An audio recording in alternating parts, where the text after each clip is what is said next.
வணக்கம் நண்பர்களே. இன்னைக்கு நம்முடைய பதிவில் யாரை பற்றி பார்க்க போகிறோன்னா, ராசி சக்கரத்தில் மூன்றாவதாக அமைந்த மிதுன ராசி நண்பர்கள் தாங்க. எப்போதுமே பார்த்தீங்கன்னா அடுத்தவங்களுடைய மனசுக்கும் உணர்வுக்கும் மதிப்பளிக்கக்கூடிய தன்மை இருப்பதால் எதிலுமே அறிவார்ந்து செயல்படக்கூடியவங்களும் நீங்கள் தாங்க. வெளிவட்டார பழக்கங்களை விரும்பக்கூடிய தங்கள் ஒரு சிறந்த பண்பாளர்னே சொல்லலாம். மேலும் உங்கள் ராசிநாதனாக புதன் பகவான் இருப்பதால் தொடர்ந்து நடக்கின்ற கிரகநிலை மாற்றத்தால் உங்களுக்கு ஏற்படக்கூடிய பலன்கள் எப்படி அமைய போகுது, இந்த நேரத்தில் என்ன மாதிரியான விஷயங்களை எச்சரிக்கையாக இருக்கணும் தெரிந்து கொள்ள இந்த ஒரு பதிவை கடைசி வரைக்கும் ஸ்கிப் பண்ணாமல் பாருங்கள். மேலும் நீங்கள் புதியவராக இருந்தீங்கன்னா மறக்காமல் உற்சாக நியூஸ் சேனலை சப்ஸ்கிரைப் பண்ணிவிட்டு கூடவே இருக்க பெல் பட்டனை கிளிக் பண்ணிக்கோங்க. வாங்க நண்பர்களே, வீடியோக்குள்ளே போகலாம். மிதுன ராசி நண்பர்கள் தொடர்ந்து பார்த்தீங்கன்னா முருகப்பெருமானை நீங்கள் வழிபட்டு வருவது உங்களுக்கு ஏற்படக்கூடிய பலவிதமான பிரச்சனைகளுக்கு ஒரு நல்ல ஒரு பரிகாரமாக இருக்குங்க. இந்த ஆண்டு தைப்பூசம் பார்த்தீங்கன்னா வருகின்ற பிப்ரவரி 1ஆம் தேதி அமையிருக்கு. இந்த நாளில் அருகில் இருக்கக்கூடிய முருகன் ஆலயத்துக்கு சென்று மனதார உங்களுடைய பிரார்த்தனை செய்தால் நிச்சயம் அந்த முருகப்பெருமானுடைய அருளால் நிச்சயம் உங்களுடைய வேண்டுதல் நிறைவேறுங்க. மேலும் இந்த நாளில் முடிந்த அன்னதானம் அளிப்பது, குழந்தைகளுக்கு பார்த்தீங்கன்னா இனிப்பு வாங்கி கொடுப்பது போன்றவற்றை செய்தால் இன்னும் கூடுதல் பலனை பெறலாம். தொடர்ந்து பார்த்தீங்கன்னா கிரகநிலை மாற்றத்தால் உங்கள் ராசியில் பார்த்தீங்கன்னா ராசியில் குருவும் தைரிய வீரிய ஸ்தானத்தில் கேது, கலத்திர ஸ்தானத்தில் சூரியனும், புதன் சுக்ரன் செவ்வாய் பாக்கியஸ்தானத்தில் சனி, ராகு ஐனசைன போகஸ்தானத்தில் சந்திரன் கிரகநிலை அமைந்திருக்குங்க. இந்த கிரகநிலையான்னு பார்த்தீங்கன்னா மிதுன ராசியில் வரக்கூடிய மிருகசீரிஷம் 3, 4ஆம் பாதங்களில் உள்ளவங்களுக்கும், திருவாதிரை புனர்பூசம் 1, 2, 3 பாதங்களில் இருப்பவங்களுக்கும் பார்த்தீங்கன்னா அடுத்து வருகின்ற நாட்களில் பார்த்தீங்கன்னா பணவரத்து மன மகிழ்ச்சி அளிக்குங்க. நீண்ட நாட்களாக இருந்து வந்த பிரச்சனை இனி குறையும். மறைமுக எதிர்ப்புகள் அனைத்தும் நீங்கிடும். எந்த ஒரு காரியமும் நீங்கள் சாதகமாக முடிக்கலாம். விருப்பமானவங்களோடு சந்திப்பு இந்த நேரத்தில் உண்டு. சுக்கிரனுடைய சஞ்சாரத்தால் வாக்கு வன்மையால் நன்மை உண்டு.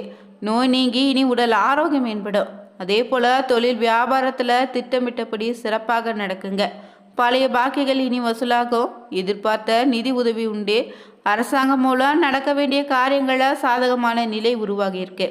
உத்தியோகத்தில் இருந்தீங்கன்னா வேலை போல வீண் அலைச்சல் குறைந்துடுங்க. எதிர்பார்த்த அதிகார அந்தஸ்து இந்த நேரத்தில் உண்டு. சாமர்த்தியமான பேச்சால் எல்லாவற்றையும் நீங்கள் சமாளிப்பீங்க. குடும்பத்தில் நிம்மதி இனி உண்டாகும். கணவன் மனைவிக்கு இடையில் நெருக்கம் இனி அதிகரிக்கும். வீட்டுக்கு தேவையான பொருட்களை வாங்கி மகிழ்வீங்க. பிள்ளைகள் மூலம் மன மகிழ்ச்சியான சூழ்நிலை உருவாக இருக்கு. அதே நேரத்தில் அவங்களால செலவும் வந்து சேரும். பெண்களுக்கு உங்களுக்கு முயற்சிகளுக்கு இருந்த முட்டுக்கட்டைகள் அனைத்தும் அகலும். எடுத்த காரியத்தை சிறப்பாக செய்து வெற்றியும் பெறுவீங்க. கையில் காசு புரளும். அதே போல் கலைத்துறையினருக்கு உடன் பணிபுரிவங்க வீண் வாக்குவாதங்களில் ஈடுபடலாம். எனவே கவனமாக இருப்பது ரொம்ப நல்லது. சாதாரணமான பேச்சின் மூலம் காரிய வெற்றி உண்டு. பிரிந்து சென்றவங்க மீண்டும் தேடி வருவாங்க. மற்றவங்களை திருப்தியடைய செய்யும் வகையில் உங்களது செயல்கள் இப்போது இருக்குங்க. டெக்னிக்கல் சார்ந்த துறையில் இருந்தீங்கன்னா தொட்டதெல்லாம் தொடங்கும். அரசு துறையினருக்கு முக்கிய நபர்களுடைய உதவி உண்டு. தன்னம்பிக்கை இந்த நேரத்தில் உங்களுக்கு அதிகரிக்கும். இந்த நேரத்தில் உங்கள் ராசிக்கு அதிபதினு சொல்லக்கூடிய புதனும் குருவும் பரிவர்த்தனை அடைவதால் உங்களுக்கு திருமணம் இந்த நேரத்தில் உறுதியாகும். முகத்தில் பொலிவு ஏற்படுங்க. வெளிநாட்டு யோகமும் கூடி வரும்.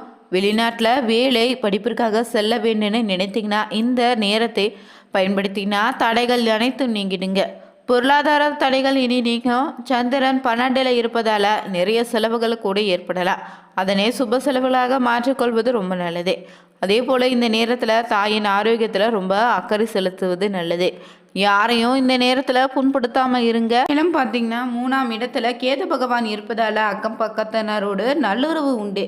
முயற்சிகளை வெற்றி பெறக்கூடிய யோகமும் இருக்குங்க. திருமணம் தொடர்பான பேச்சுவார்த்தைகள் நல்லதாக நடந்து முடியும். வெளிநாட்டு நிறுவனங்களோட ஒப்பந்தமும் கையெழுத்தாகும். புதன் 7ஆம் இடத்துல இருப்பதால் படிப்பு நன்றாக இனி இருக்கும். காதல் விஷயங்களை வெற்றி உண்டே. காதல் திருமணமும் பெற்றோர் சம்மதத்தோடு இந்த நேரத்தில் கைக்கூடி வரும். அதே போல் நீண்ட நாட்களாக இருந்து வந்த ஆரோக்கிய குறைபாடுகள் இனி நீங்கும். குரு ராசியில் இருப்பதாலோ பிரிந்து சென்ற நண்பர் மீண்டும் உங்களிடம் வருவாங்க. விஐபிக்களுடைய தொடர்பு இந்த நேரத்தில் உண்டாகும். மேலும் பார்த்தீங்கன்னா அஷ்டமாதிபதி சொல்லக்கூடிய சனி பகவான் இடத்துல இருப்பதால் வேலையில் தொந்தரவு ஏற்பட வாய்ப்பு இருக்கு. அப்பாவின் ஆரோக்கியத்தில் கொஞ்சம் அக்கறை செலுத்துங்க. அரசு ஊழியர்களை பகைத்து கொள்ளாமல் இருப்பது நல்லது. 9ல் இருக்கக்கூடிய ராகு வெளிநாட்டு வேலை வாய்ப்புகளை இப்போது உருவாக்கி தராரு. 10ஆம் இடத்துல சனி இருப்பதாலோ சளி தொந்தரவு, தாய்க்கு தொந்தரவு ஏற்பட வாய்ப்பு இருக்கு. வேலையில் உங்களுக்கு நெருக்கடி, இடமாற்றம் கூட ஏற்படலாம். இருந்தாலும் அதனை சமாளித்துடுவீங்க. விரயத்தில் சந்திரன் இருப்பதால் செலவுகளை கட்டுப்படுத்துவதும் நல்லது. கணவன் மனைவிக்கிடையே இந்த நேரத்தில் சிறு சிறு சண்டையும் சச்சரவுகளும் ஏற்படுங்க. மேலும் சுக்கிரன் 7ஆம் இடத்துல இருப்பதால் அங்கு செவ்வாய் சூரியன் சேர்ந்திருப்பதால் கணவன் மனைவி கவனமாக இருப்பதும் நல்லது. மாமனார் உடல்நல அக்கறை காட்டுவது நல்லதுங்க. தினந்தோறும் கோலம் போட்டு வீட்டில் குத்து விளக்கேற்றி பெருமாள் வழிபடுவது சிறப்பான பலனை ஏற்படுத்தி தரும். பார்த்தீங்கன்னா தொழில் வியாபாரத்தில் நல்ல முன்னேற்றம் உண்டு. புதிய தொழில் இல்லைனா வியாபாரம் தொடர்பான முயற்சிகளை சாதகமான பலனை பெறுவீங்க. உத்தியோகத்தில் இருந்தீங்கன்னா செயல்திறன் இந்த நேரத்தில் அதிகரிக்கும்.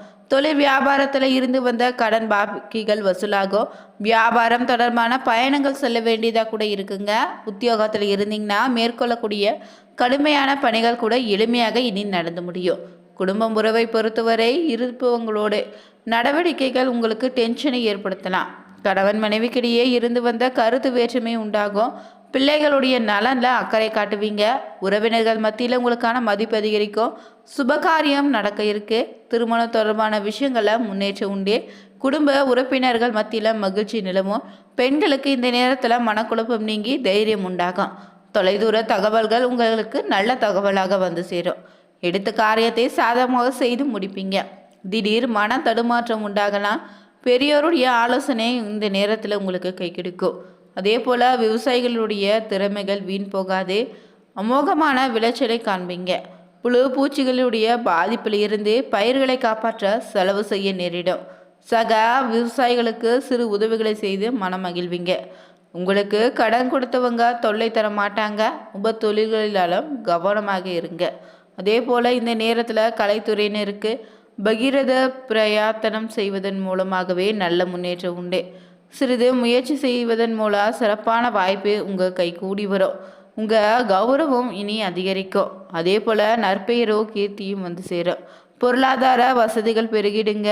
மேலும் மாணவர்கள் கல்வியில் முன்னேற்றம் காண்பீங்க. கடினமான காரியங்களையும் எளிதாக செய்து முடிக்கலாம். கல்வி பற்றிய கவலை இனி அதிகரிக்கும். கவனமாக பாடங்களை படிப்பது உங்களுக்கு வெற்றிக்கு வழிவகுக்கும். தொடர்ந்து பார்த்தீங்கன்னா உங்கள் ராசியில் வரக்கூடிய நட்சத்திர ரீதியாக பார்த்தீங்கன்னா மிருகசீரிஷம் 3, 4ஆம் பாதத்தில் உள்ளவங்களுக்கு பார்த்திங்கன்னா குடும்ப உறவை முறை பார்த்திங்கன்னா ரொம்ப விருந்து கேளிக்கை நிகழ்ச்சிகளை கலந்து கொள்ளக்கூடிய சூழ்நிலை இருக்குது. குழந்தைகள் இனி உற்சாகமாக காணப்படுவாங்க. மன திருப்தியோடு காரியங்களை செய்து சாதகமான பலனையும் பெறுவீங்க. பயணம் பார்த்திங்கன்னா செல்ல வேண்டியதாக இருக்கும். அரசியல்வாதிகள் கட்சி தலைமையில் நம்பிக்கையை பெறுவீங்க. உங்கள் செயல்பாடுகள் மேலிடம் முற்று நோக்க போகுது. கட்சியில் உங்களை பற்றிய சலசலப்பு இனி நீங்கும். தொண்டர்கள் உங்கள் சொல்படி நடந்து உங்கள் மனதில் இடம் பிடிப்பாங்க. அடுத்ததாக வரக்கூடிய திருவாதிரை நட்சத்திரக்காரர்களுக்கு பார்த்திங்கன்னா அடுத்தவர் செய்யக்கூடிய இடையூறுகளையும் உங்களுக்கு சாதகமாக இந்த நேரத்தில் பயன்படுத்திப்பீங்க. எடுத்த காரியத்தை எப்படியும் செய்து முடித்து பாராட்டியும் பெறுவீங்க. சுப செலவுகள் ஏற்பட வாய்ப்பிருக்கு. வேலை காரணமாக நீங்கள் இந்த நேரத்தில் வீட்டை விட்டு வெளியில் கூட தங்க நேரிடலாம். திட்டமிடுவதில் பின்னடைவு உண்டாகும். பணவரவும் பார்த்திங்கன்னா எதிர்பார்த்தபடி இருக்குது. பெரியோருடைய நேசம் உண்டாகும். வாகன யோகமும் இந்த நேரத்தில் உண்டு. தொழில் வியாபாரம் வாக்கு வன்மையால் சிறப்பாக இனி நடக்கும். பழைய பாக்கிகள் இனி வசூலாகும். புதிய வாடிக்கையாளர்களுடைய பார்த்திங்கன்னா அறிமுகம் உண்டு. உத்தியோகத்தின் தொடர்பான பயணங்கள் செல்ல வேண்டியதாக இருக்கும். அடுத்ததாக புனர்பூசம் 1, 2, 3 பாதத்தில் உள்ளவங்களுக்கு புத்தி சாதித்தால் மேலதிகாரிகள் கொடுத்த விலையை இந்த நேரத்தில் சிறப்பாக செய்து முடித்து பாராட்டையும் பெறுவீங்க. குடும்பத்தில் இருந்து வந்த குழப்ப நிலை நீங்கும். கணவன் மனைவிக்கிடையே இருந்த மன வருத்தம் இனி நீங்கினுங்க. பிள்ளைகளுக்கு தேவையான பொருட்களை வாங்கி கொடுப்பீங்க. காரியங்களில் இருந்த பின்னடைவு இனி நீங்கும். எதிர்பார்த்த பணவரவு இருக்குங்க. அரசியல்வாதிகளுடைய கட்சி ரகசியங்களை வெளியில் சொல்ல வேண்டாம். தொகுதியில் உங்களுக்கான மதிப்பு அதிகரிக்கும். கோஷ்டி பூசலையும் தாண்டி சாதிப்பீங்க. பார்த்தீங்கன்னா மிதுன ராசிக்காரர்கள் பின்பற்ற வேண்டிய ஒரு எளிமையான பரிகாரம் என்னென்னா, உங்கள் ராசி அதிபதியாக இருக்கக்கூடிய புதன் பகவானை நினைத்து புதன்கிழமை தோறும் நெய் தீபம் ஏற்றி வழிபட்டுவாங்க. பிறகு புதன் பகவானின் அம்சம் நிறைந்த பெருமாளை வணங்கி வர எல்லா நன்மையும் உண்டாகும். வருடத்திற்கு ஒரு முறையாவது மதுரை மீனாட்சி அம்மன் ஆலயத்திற்கு சென்று தரிசனம் செய்துவாங்க. பெருமாளுடைய சிறப்பான சனிக்கிழமை நாளில் பெருமாளுக்கு நெய் தீபம் ஏற்றி வர புதன் பகவானினுடைய அருள் உண்டாகும். நீங்கள் பணத்தை திரும்பி தர இருப்பதாக இருந்தால் புதன் வெள்ளிக்கிழமைகளை தருவதை மட்டும் தவிர்த்துக்கோங்க. இந்த வீடியோ பிடிச்சிருந்தா நீங்களும் மிதுன ராசி நண்பர்களாக இருந்தாலும் உங்கள் வீட்டில் இருக்கக்கூடிய உறவினர்கள் நபர்கள் யாராக இருந்தாலும் அவங்களுக்கும் இந்த ஒரு பதிவை ஷேர் பண்ணுங்கள். ஓம் முருகா போற்றி, ஓம் சர்க்குரு நாதா போற்றி எனும் மந்திரத்தை 3 முறை கமெண்ட் பாக்ஸில் பதிவிடுங்க. சேனலை சப்ஸ்கிரைப் பண்ணிக்கோங்க. அனைவருக்கும் நன்றி நண்பர்களே.